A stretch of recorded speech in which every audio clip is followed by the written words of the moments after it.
We want to get to John Schreiber, our photojournalist in SkyCal right now. John, what are you hearing about the firefight here in the Hawarden Hills area? Well, we're hearing, my pilot Chris is listening in and hearing about all the air assets coming in. We do hear there's a sky crane coming in, possibly to make water drops. We've heard the helitanker, which is capable of dropping 1,000 gallons of water on the fire, should be inbound. And we just saw that small air tanker make another retardant drop over in this area of the fire. But you can see it's not as big as it was when we first arrived. All these plumes of smoke you see, 3 of them at least are just homes that are burning on fire, especially that one that we first brought to you when we came upon scene. You can see it's still pretty well involved. Firefighters are definitely hitting this one hard, but that house is a complete loss, as you can see. Anyways, you zoom out, we still have that house up in the middle of the fire that was really intensely burning. In fact, I'd say that's probably some of the most intense flames that I see on the fire right now. Certainly. Really thick black smoke coming out of there, really intense flames. And you see firefighters kind of across this. Oh, now it's really smoky, hard to see, but there are firefighters across from that home trying to get water on the home, but it looks like it might be maybe an access issue, hard to get over there. But that's some of the most intense burning that I see on the fire at the moment. At your count, John, how many homes have caught fire here? We haven't been given an official number by officials yet. But just being in the sky here for the last hour, how many homes have you seen that have caught fire? Personally, I have seen at least 3 homes on fire. This is the other one that was earlier we saw was really starting to build up smoke from the roof in the attic, and now you can see it's another home that is fully involved. You see at least 3 streamless right now. Firefighters are trying to get it under control, but it is pretty intensely burning and not looking good for this house right here. Yeah, for this particular home, in fact, this is the first time, at least recently, where we've been able to see the flames actually pierce through, and now they become incredibly visible. It was just smoke beforehand, but it calls to attention right now. Again, we've been making this point relentlessly. The amount of trees, brush, green, anything that could seemingly catch fire surrounding a lot of these homes, this one in particular. It seems like, based on your perspective, I'm curious where you mentioned access could be an issue, and that certainly does look like something. Is that primarily, you think, the reason that firefighters seem to just be honing in their efforts on certain homes versus others? I can't be certain. I mean, I wouldn't say this is like a really hard access area like you would find up in, say, the Angeles National Forest, where you have really steep terrain and hard access. There are a lot of roads, there are a lot of trails, fire roads.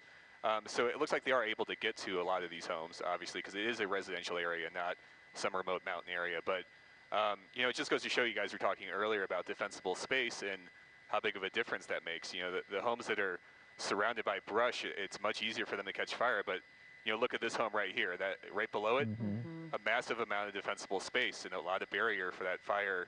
You see it burned right up to this home's defensible space, and now this home is okay. But if you look just down the street here, you have this home that we brought you earlier fully engulfed, and it's going to be a complete loss.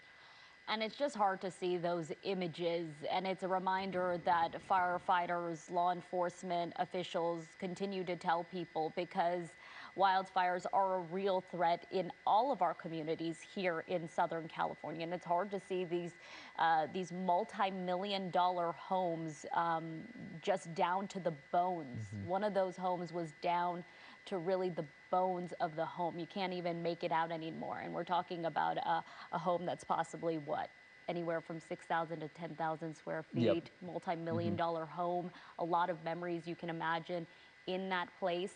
And it's gone in a matter of minutes. Are you hearing anything, John, from up there about a possible cause? I know you listen to the scanners often while you're up there. We spoke to Officer Ryan Railsback with Riverside, and he said it was neighbors that called it in, and now they're looking at the possibility of this fire possibly starting from fireworks. He did not confirm, but he said they are looking into that possibility. We have not heard up here about any cause. We're mainly listening to our the aviation radio, so we're really listening into the it's called the air attack, which is the plane that kind of circles around up top and is giving directions to all the water dropping aircraft.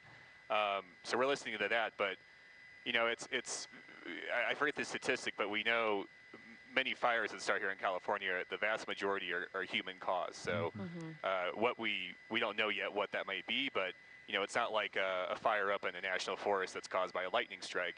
Stuff down in this area, you know, just speculating. Usually it's human caused in some form, but as of now, we do not know, or we haven't heard what that is. And before we let you go here and recap what's been happening, we know that every year all the agencies, especially CAL FIRE, try to bolster our air resources. It seemed like they were spread thin here, or maybe in different areas. Is that what it seemed like to you up there? It looked like maybe there was only one aircraft making drops of fire retardant for some time here, but you were mentioning they're bringing in more resources now. Right, yeah, and I was noticing that just coming into the fire. I look at the radar as well, as I know our assignment desk editor Mike Rogers does.